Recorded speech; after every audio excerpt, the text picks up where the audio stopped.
Oi pessoal, tudo bem com vocês? Espero que vocês estejam bem.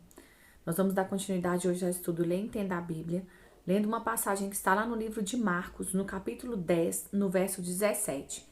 Conta a história, conta o relato, de um momento, de uma conversa de Jesus com um jovem muito rico daquela cidade, daquela época. Vamos iniciar no verso 17 a leitura e entender um pouquinho do que Jesus quis ensinar, o que Jesus quis mostrar àquele jovem naquele momento. Quando Jesus ia saindo, um homem correu em sua direção e se pôs de joelhos diante dele e lhe perguntou: Bom mestre, que farei para herdar a vida eterna? Respondeu-lhe Jesus: Por que você me chama bom? Ninguém é bom a não ser um, que é Deus. Você conhece os mandamentos? Não matarás, não adulterarás, não furtarás, não darás falso testemunho, não enganarás ninguém, honra teu pai e tua mãe. E ele declarou: Mestre, a tudo isso tenho obedecido desde a minha adolescência. Jesus olhou para ele e o amou. Falta uma coisa para você, disse ele. Vá, venda tudo o que você possui e dê o dinheiro aos pobres, e você terá um tesouro no céu. Depois venha e siga-me. Diante disso, ele ficou abatido e afastou-se triste, porque tinha muitas riquezas. Jesus olhou ao redor e disse aos seus discípulos: Como é difícil aos ricos entrar no reino de Deus. Os discípulos ficaram admirados com essas palavras, mas Jesus repetiu: Filhos, como é difícil entrar no reino de Deus. É mais fácil passar um camelo pelo fundo de uma agulha do que um rico entrar no reino de Deus. Os discípulos ficaram perplexos e perguntaram uns aos outros: Neste caso, quem pode ser salvo? Jesus olhou para eles e respondeu: Para o homem é impossível, mas para Deus não. Todas as coisas são possíveis para Deus. Então, pessoal, o que nós podemos primeiramente perceber nessa leitura? Que o jovem era um jovem rico, um jovem religioso, ele conhecia os mandamentos e ele foi bem enfático em dizer que esses mandamentos ele já os cumpria desde da adolescência, desde a juventude. E podemos perceber também que ele não se sentia um homem salvo, embora toda a sua religiosidade, embora toda a sua convicção que ele era um homem honesto, que ele era um homem íntegro, um homem reto, embora toda a sua convicção ali de comportamento, ele não tinha a certeza da salvação dentro dele, porque senão ele não iria até Jesus perguntar o que ele poderia fazer para herdar o reino de Deus, para ser salvo, melhor dizendo. Então nós podemos perceber duas características desse rapaz. Embora ele tivesse essas convicções, ele não tinha certeza da sua salvação. Mesmo conhecendo os mandamentos e seguindo aqueles mandamentos. E Jesus olha para aquele menino, para aquele rapaz, a Bíblia diz que ele o amou. Jesus queria salvá-lo. Jesus queria sim dar a ele a oportunidade de trilhar o verdadeiro caminho, de conhecer a verdade. Então Jesus toca ali no ponto fraco dele e vira para ele e fala que ele precisa vender tudo aquilo que ele tem e dar o dinheiro aos pobres. Engraçado, muitas vezes nós lemos essa passagem e nós relacionamos isso diretamente com caridade, diretamente com a capacidade da pessoa de ser boa, de ser bom, de distribuir aquilo que tem. Mas na verdade, essa passagem não tem a ver com caridade. Ela tem a ver com salvação em Cristo. Ela tem a ver com até onde você pode ir por Jesus. E o que você está disposto a abrir mão por Jesus. Jesus não tinha problema nenhum com a riqueza daquele homem, ele não tinha problema nenhum por aquele homem ser rico. A questão é que Jesus conhecia muito bem o coração dele e sabia com quem ele estava conversando.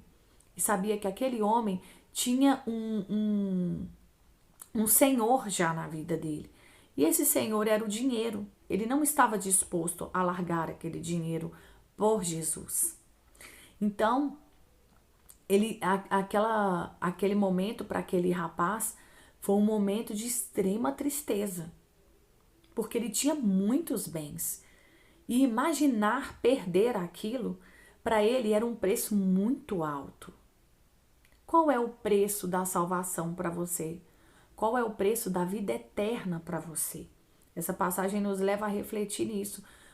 Até onde você vai, até onde você crer que Jesus pode te dar a vida eterna? Será que aquele rapaz realmente cria em Jesus? Será que ele tinha certeza que ele era o Filho de Deus? Será que essa certeza pulsava dentro do coração dele? Muitas vezes a gente pode achar que tem essa certeza, como ele chegou diante de Jesus achando que tinha aquela certeza. Mas quando algo é colocado diante da gente, quando algo importante para a gente é colocado em xeque ali naquele momento, é colocado em questão, na possibilidade de nós perdermos aquilo, até onde eu tenho certeza da minha salvação em Cristo, até quando eu tenho certeza que ele pode me salvar, que eu posso ter vida eterna ao lado dele. E esse rapaz não teve essa certeza, por isso seu coração se entristeceu profundamente, porque dentro dele ele tinha a certeza do seguinte: não, eu não posso perder todos os meus bens, eu não posso ficar sem o que eu tenho. E aí Jesus diz aquela frase também que é bem conhecida, né? Que como é difícil um rico entrar no reino de Deus. Jesus não tem problema nenhum com riquezas lícitas, com riquezas adquiridas de forma honesta. Ele não tem problema nenhum com isso.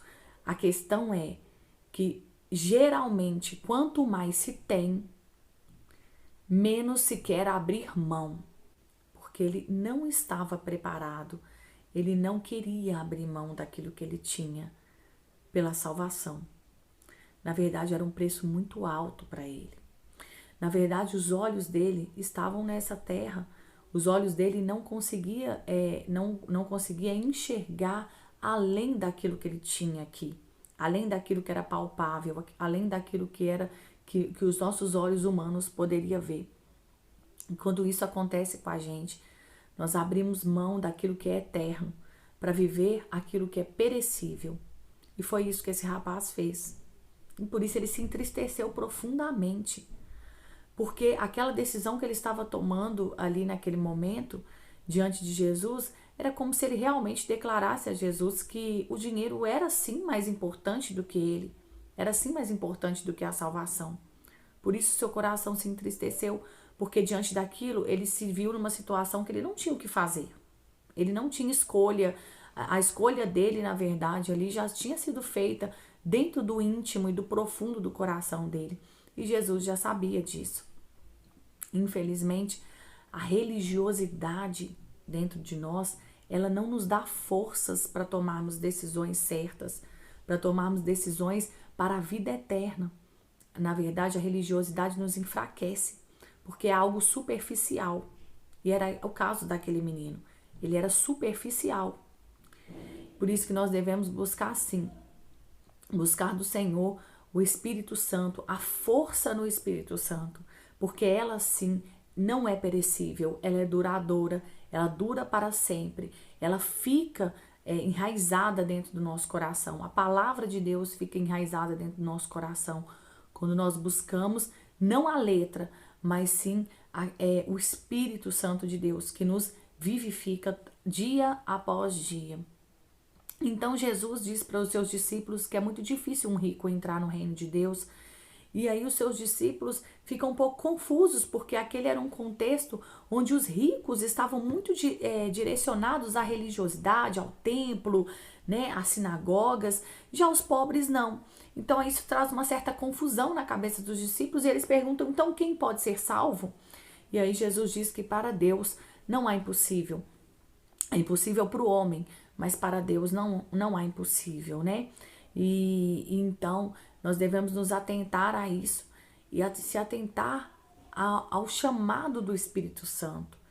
A palavra do Senhor diz que se você ouvir a voz do Espírito Santo, para você não endurecer o seu coração e receber o Jesus Cristo no seu coração de forma verdadeira, de forma genuína, não endureça o seu coração.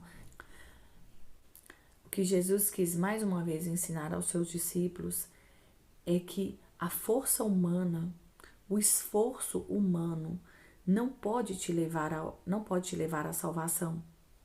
Que tudo é possível para Deus, enquanto para nós o que nos cabe é abrir o nosso coração para Ele e dar o lugar que lhe é devido, o lugar que é dele dentro do nosso coração, tirando de dentro de nós tudo aquilo que destrona a Deus dentro da gente.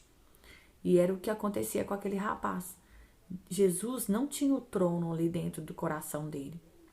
Ele queria dar um espaço para Jesus ali, mas não o espaço que o dinheiro tinha dentro do coração dele. Que Deus possa te abençoar a cada dia mais.